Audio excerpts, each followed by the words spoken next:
మేడిగడ్డకెళ్ళి అంటే రోజుకు 2 హుసేన్ సాగర్ల పట్టేటని నీళ్లు గుంజి 80 మీటర్లకేంచి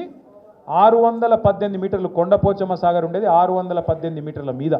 గాడికి ఎత్తిపోయాలి అంటే దగ్గర దగ్గర 500 పై చిలుకు మీటర్లకు గుంజుకు రావాలి మరి చిన్న చిత్కా మోటార్లతో అవుతుందా కాదు కదా మీరు 3 HP 5 HP మోటార్ పొలంలో గుంజుతారు మరి రోజుకు 2 హుసేన్ సాగర్లో పట్టేటని నీళ్లు గుంజాలంటే బరాబర్ పెద్ద పెద్ద మోటార్లు ఉండాలన్నా గట్లాంటి బాహుబలి మోటార్లు పెట్టి గుంజి నీళ్లు మేడిగడ్డకెళ్ళి కొండపోచమ్మ సాగర్ తెచ్చి ఆడికెళ్ళి హైదరాబాద్ కానీ మొత్తం మధ్యలో ఉన్న పట్టణాలన్నిటికీ తాగునీరు అట్లాగే మొత్తం లక్షల ఎకరాలకు సాగునీరు ఇచ్చిన ప్రాజెక్టు కాళేశ్వరం ప్రాజెక్టు ఆ ప్రాజెక్టుతోనే మీ ఎస్ఆర్ఎస్పి వరద కాలువ ఏదైతుందో దానిలో రివర్స్ నీళ్లు పోసి అందులో కూడా మళ్ళీ మీ ఎస్ఆర్ఎస్పీలకు పైకెళ్ళి నీళ్లు రాకపోతే మహారాష్ట్రకు ఈడికెళ్ళి నీళ్లు గుంచి అందులో పోసి మీ దగ్గర ఉండే నిజామాబాద్ జిల్లా ఆయకట్టును కూడా కాపాడింది కేసీఆర్ గారి నాయకత్వం అందులో మేడిగడ్డల 85 పిల్లర్లు ఉంటే 2 పిల్లర్ల కాడ కుంగింది ఏది అక్టోబర్ 2023లో ఇవాళ ఏం జరుగుతుంది ఒక దిక్కేమో 2 పిల్లర్లు కుంగితే అక్కడ ఏదో జరిగిపోయింది అని చెప్పి దున్నపోతూ ఈనింది అని కాంగ్రెస్ వాడంటే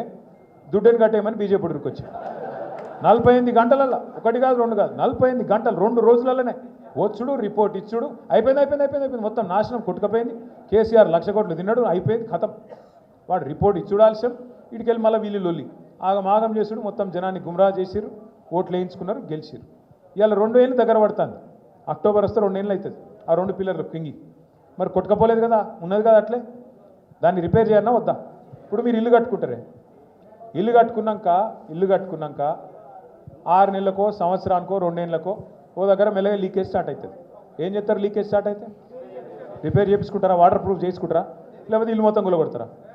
రేవంత్ రెడ్డి ఏమంటాడంటే ఇల్లు మొత్తం గులగొట్టన్నాడు అట్లా అయితేనే కరెక్ట్ అట అరే రిపేర్ చేయాలి లేకపోతే ఎందుకు అంటే చేస్తలేడు ఎందుకా అని మేము అనుకున్నాం ఇన్ని రోజులు ఎందుకని నిన్నయాలనే తెలిసింది ఎందుకట అంటే బీజేపీ వాళ్ళు చెప్పిర్రు పైన కిందికి గోదావరి నీళ్ళు పోతేనే కింద చంద్రబాబు నాయుడు గారు బనకచెర్ల ప్రాజెక్టు కడతాడు ఆంచేలి నీళ్లు తీసుకొని కావేరులో కలుపుతాడు కావేరులోకి వెళ్ళి తమిళనాడుకోవాలి మీరు ఇక్కడ దీనిలో ఆపితే మళ్ళీ ఇటు నీళ్లు మీరు గుంజుకుంటారు కాబట్టి గోదావరి నీళ్లు నిరాటంకంగా ఎత్తుకపోవాలంటే రేవంత్ రెడ్డి నువ్వు మేడిగడ్డను ముట్టకు అంటే ఆ నీళ్లు కిందికి పంపేందుకు మనకు కాకుండా చేసేందుకే ఈ డ్రామా అంతా అందుకే నేను అంటున్నా 2 పార్టీలు దొందే ఇద్దరికి రైతుల మీద ప్రేమ లేదు ఇద్దరికి తెలంగాణ యువత మీద ప్రేమ లేదు ఇలా ఎవరికన్నా కడుపు నొప్పి ఉంది తెలంగాణ గురించి అంటే అది తెలంగాణ తెచ్చిన కేసీఆర్కు ఉంది తప్ప ఇంకెవరికి లేదు దయచేసి నిజం నిలకడ మీద తేలుతుంది అంటారు నిజం నిలకడ మీదే తేలుతుంది ఇవాళ నిజమేందో ఈ పాటికే మీకు అర్థం కావాలి 20 నెలల ఈ ప్రభుత్వం చూసినాక 11 ఏళ్ళ ఆ ప్రభుత్వం చూసినాక ఎవరు తెలంగాణకు న్యాయం చేయగలుగుతారో మీకు ఈ పాటికి అర్థం కావాలి అందుకే మనస్ఫూర్తిగా నేను మిమ్మల్ని కోరుకునేది కేసీఆర్ గారి నాయకత్వమే తెలంగాణకు శ్రీరామ రక్ష